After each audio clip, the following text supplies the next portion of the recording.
So I got a couple requests to share the PowerPoint that I use when I go over behavior expectations with my middle schoolers. So I sort of like hesitated to show this on the internet because mine is a little bit weird, like you'll see. Mine's a little bit weird. And I'm not going to link it below or anything because I think that your behavior expectations and the way that you start off the beginning of your class and the beginning of your year is just really personal, and you should find whatever kind of fits your personality and the way that you are going to deal with, behavior that is not at your expectations. But I think also this is something you never get to see. If you go observe a teacher, it's almost never on that first day of school when they're doing their behavior expectations, and you never get to see like what your colleagues do. So this is just something a lot of people are in the dark about, and they just never get to see what other people do.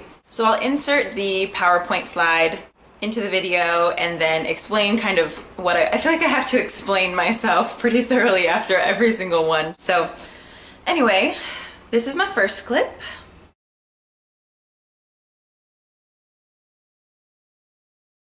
So I like to start it off with kind of a funny one, and as you'll see, I do a lot of my behavior expectations through memes. And this one I just thought was pretty funny. We just came in from recess and now you want to go to the bathroom. My kids don't have recess. They have like snack or lunch, or they just had passing period or whatever. And so this is the first thing we talk about, and I think that your bathroom policy maybe says a lot about you as a teacher. Some people do like little bathroom tickets, or they keep track of how often their kids go to the bathroom. I don't have time for none of that. So I just tell them like there are different rules depending on the time, and this is just kind of how life works, and so this is how it's going to work in my class. So if you are my third period class and we just had snack, don't ask me to go to the bathroom because you just had 15 minutes to do that, so you should have taken care of it then. If it's right after lunch, don't ask me either because you should have just done it then. Kids will come in right at the beginning of a period and be like, can I go to the bathroom now? I'm like, you just had time to. Why did you waste your time coming and asking me? Just go to the bathroom when you have passing period. So I don't really have like a set procedure, but the procedures that I do have with that are that if I am giving instruction, you do not raise your hand and interrupt me and ask if you can go to the bathroom. So if I think you have a legitimate question about something and you raise your hand and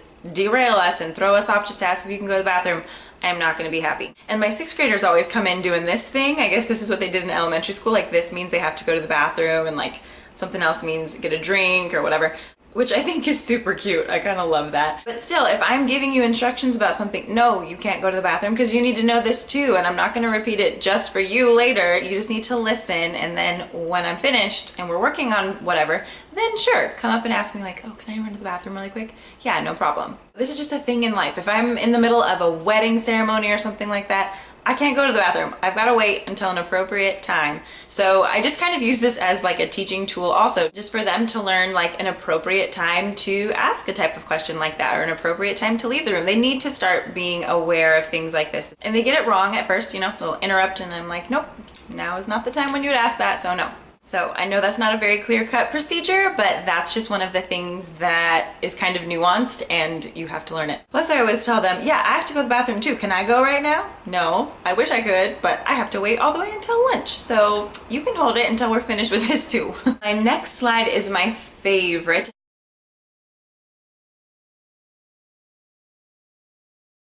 This is the one thing that I just kept on finding myself saying over and over my first year of teaching. Pay attention with your face. Pay attention with your face, with your face. So I have so many students who are like, I am paying attention. I am paying attention. I am listening. I am listening. I'm like, no, no you're not. No you're not. If I cannot see your eyes and see your lips like this, you are not paying attention. So we study this giraffe for a while. We look at his nice big eyes. We look at his ears that are paying attention. We look at his little smile. I'm like, this is what you should look like. When you come in here and we've got something to get done, I've got something to tell you, this is how you should look. And we do a lot of like group work and stuff in my class. So a lot of times they kind of have to transition, right? From like talking with their friend, working on something, to listening to what I have to say. And so this is how I need them to be when they're moving into that transition of listening. You need to pay attention with your whole face. And a lot of times I'll just leave this slide up on the board, like, on other days besides the first day of school. Just, this is what you should be doing right now. Actually, I think on Monday, like I'm gonna have this up, especially for my 8th grade classes. They've gotten used to coming in and they're still talking, the bell rings, they're still talking to their friend, messing around in their binders, getting out their stuff, but no, you need to be paying attention with your whole face.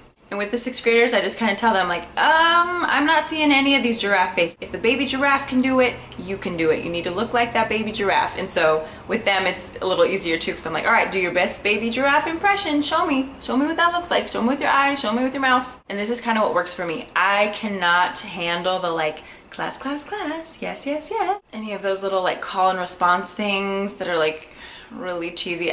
People love those, and I think they actually do work. I've seen it work really well. I just can't bring myself to do it. I just can't. So this is what I do. I tell them, pay attention with your face, and I'm going like this, and I'm like, look up here. And I'll stand there and wait, and I'm like, I see some French braids, I see some ears, I see the sides of some faces.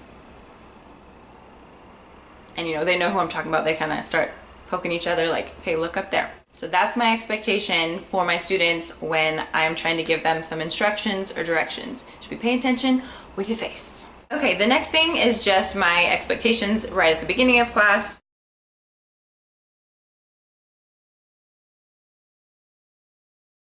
Be in your assigned seat, get out your materials, check the board for instructions. I always have a list, like a little agenda of what we're gonna do for the day. Because kids always come in and they're like, what are we doing today? And I'm just like, look at the board. It's right there. I think that's just a question that kids ask just because they want to talk to you about something. So they just come in and, you know, that's something to say like, oh, what are we gonna do today? But then I get that question like 7 times in the span of 2 minutes. So I'm like, well, just look at the board, get out whatever you need and have a seat. That's another thing too, as a teacher, if you try and move along with the class before they're like, settle down, then it just kind of gets worse and worse. Like they never start to come together. It just kind of grows. So calm them down at the beginning, make sure they have something that they know that they're supposed to do every single time they come in. Okay, so then these are my 4 rules basically. Follow directions the first time. This is something that I'm really big on. If you didn't hear me because you were talking to your friend and messing around, that's your problem. So then kind of during the beginning of the year, and they're like, oh, what are we supposed to be doing? I like give them this face. Who am I right now? Who am I? And they remember from the little meme and they're like, oh yeah, okay.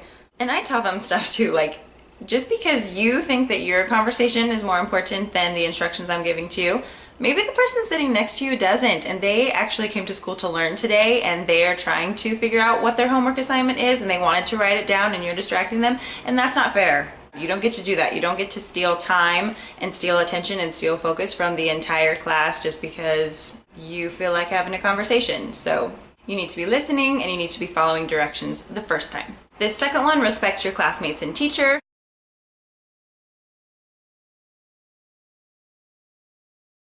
The reason that I have the markers up there is because one really big thing for me is that I like to decorate my classroom. I spend a lot of time like making it really organized and putting cute things up and buying supplies for them and everything. I'll show you a classroom tour soon. I'm working on it still. There's still some stuff I don't have up, so I'm waiting till it's all done. But anyway, I tell them that's one big thing about respecting me, is respecting my stuff and respecting the time that I put into it. Some kids like to steal my little like push pins off the wall that was like holding up little charts and stuff, and I'm like, don't do that. Don't be that kid. Also, you do not come near my desk. I like have a little corner that like, this is my stuff, this is my space and my desk, and you don't come over here for any reason. You don't ever steal my scissors or take a pen from my desk. I have plenty of stuff for you. This year I have even more stuff. I've got like boxes and pouches and all types of things. If you forgot anything, there's a way for you to get it, but you don't take it from me.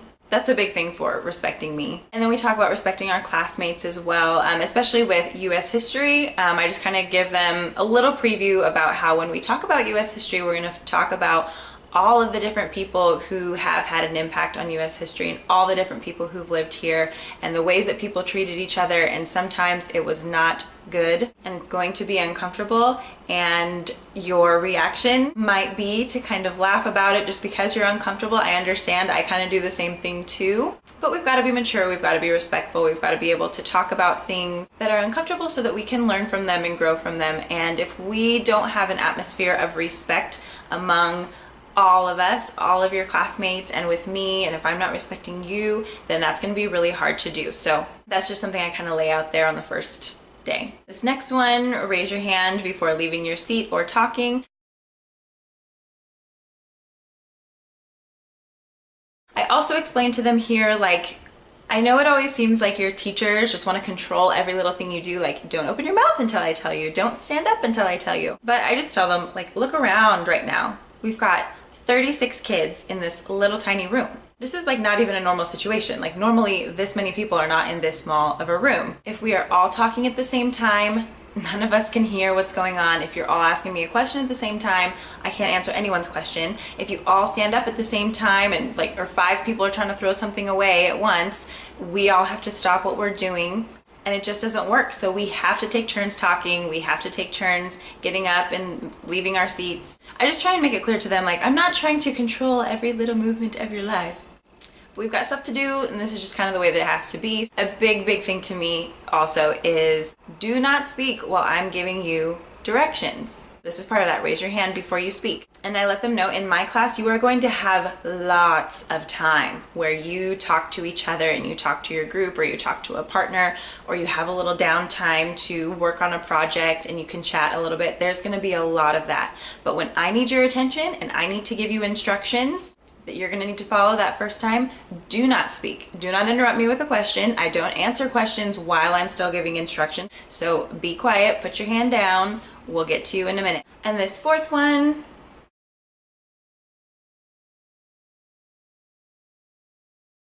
keep hands, feet, and objects to yourself. Another thing that I say too, to the 6th graders and the 8th graders, like, this is not elementary school anymore. Sharing is not caring. Sharing is annoying. I don't want you to share pencils. I don't want you to share erasers, because then you know what happens? People are throwing them across the room. People are grabbing them. There's a little fight over here because somebody took somebody else's pencil. Like, oh, I was just borrowing it. So I'm like, well, guess what? There's no borrowing. There's no sharing. We don't touch anyone else's stuff. We don't touch anyone at all. Do not touch their backpack. Do not burrito their backpack.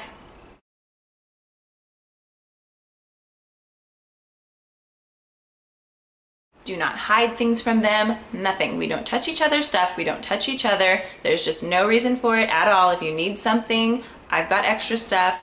This just keeps it simple. There's never any discussion. We don't touch anything of anyone else's. And the memes make it nice because then I can have like a little reference point. So I'm like, don't touch the butt. Don't be Nemo. Don't do it. We're not touching each other. We're not touching each other's stuff. Don't do it.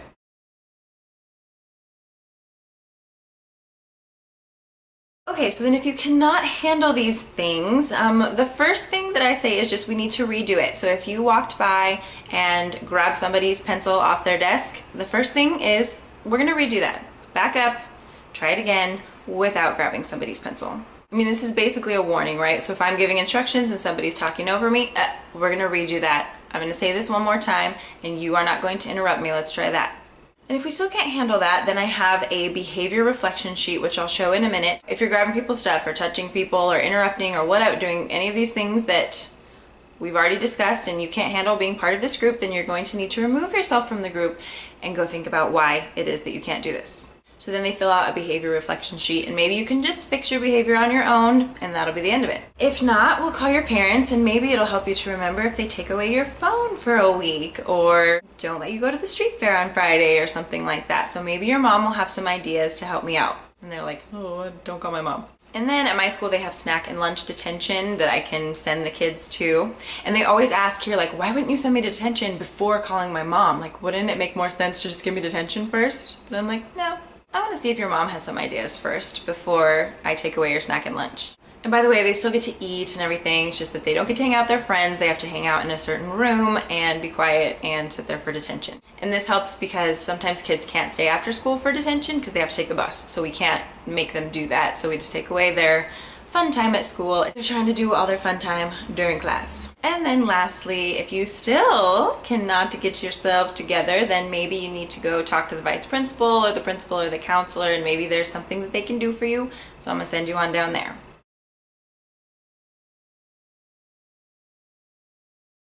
So that was my behavior reflection sheet. I could link that below because this thing is pretty helpful. So basically they just have 3 questions that they have to answer. So what is the behavior expectation that I did not meet? And I have all of these on a poster in my room so they can look at the 4, like which of the 4 did you not follow? So again, let's say I have a kid that keeps grabbing some girl's binder off her desk.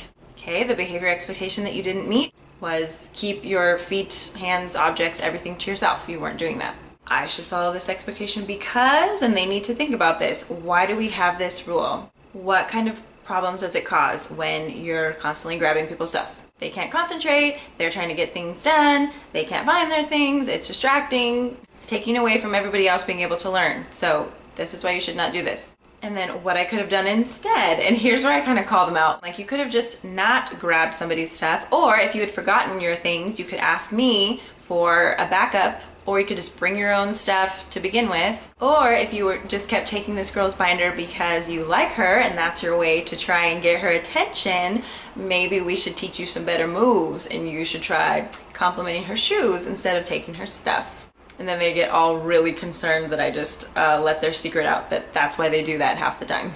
And then I keep these behavior reflection sheets because if I need to call their parents or if we need to have a meeting or something like that, I have it in their handwriting and in their writing, their words, what they did wrong, why they did it, how they were planning on fixing it, and if the behavior continues, then I've got proof that I addressed it, that the kid has been given the chance to work on it, and it doesn't take my extra time of me sitting there keeping a log of all the things that every kid did wrong every single period. I know a lot of people do that, but I've never been able to make that work. I don't know how people do that. So I'm like, all right, if you're the one that's messing up, you're the one who's gonna write down what you did wrong, not me. Let's waste some of your time and give you some time away from the class while we continue. And since you were so determined to get out of doing work and not pay attention to this lesson, all right, you go do that on your own and the rest of us will continue. See, you probably thought I was a nice teacher. I'm not a nice teacher. This is what happens when they come in too. For some reason, when they see me, they think I'm gonna be this real nice teacher that just lets everything slide and gives everybody a hug. But no, we have work to do. You are here to work. I am here to work. If you're getting in the way of that, we're gonna need to find a way to help you figure out how to get work done. That's why you're here. Not to mess around, not to entertain this whole class, to do work. So work. So those are the things that I go over with them at the beginning of the year, and you can't just say things once. You're going to have to remind them about a lot of these things, but it's just kind of strange. I found that like with that little meme, it really helps because it helps them remember that I already told them something. They come in right after lunch and ask if they can go to the bathroom, and I'm like, what would Jackie Chan say about that? And they're like, oh yeah, oh yeah. So yeah, that's the best thing about the memes, is that it just gives them an extra little reminder that we already went over this, I already told you this, and so you need to make sure you're following it. My husband always says don't smile till Thanksgiving. Like he's super strict at the beginning of the year. Like I can't even like get myself into that mode. But I try to be really firm and really strict and not like waver on the rules at the beginning, just so that they know. They get used to it. This is how it works in my class. When you come in, you need to be paying attention with your face. You need to have your stuff ready to go. You need to have already gone to the bathroom and not touching anybody else's stuff. So I do give them lots of reminders in the beginning. So now can you see why I was like, oh, should I share this? I don't know. This is kind of silly, but I think it's a pretty good balance for me between like the strictness that I try to adhere to at the beginning of the year and then just like appealing to their middle school brain and how they actually process things. And if they laughed at something, they're much more likely to remember it later. And I'll adjust this as I continue in teaching. I'm sure in a few years memes will be so out and that's not something that they would laugh at anymore or whatever. So of course I'm going to continue to tweak this and adjust it, but that's what I went with this year. And let me know if you have any other brilliant ideas for how to teach behavior expectations at the beginning of the year. This is only my 4th year teaching, so I am by no means an expert, but this is just what I've come up with so far to like make my life the easiest and to give the kids the best chance to be successful in my class and to actually be able to achieve those behavior expectations. And for the most part they do. I have such good kids. They're doing such a good job. I'm really proud of them actually. We're off to a really good start, so this is going to be a good year, I can tell. Anyway, thank you so much for watching. Let me know if this was helpful at all to you. I don't know if it was, but this is what I do. Hope you have a great day, and I'll see you in my next video. Bye.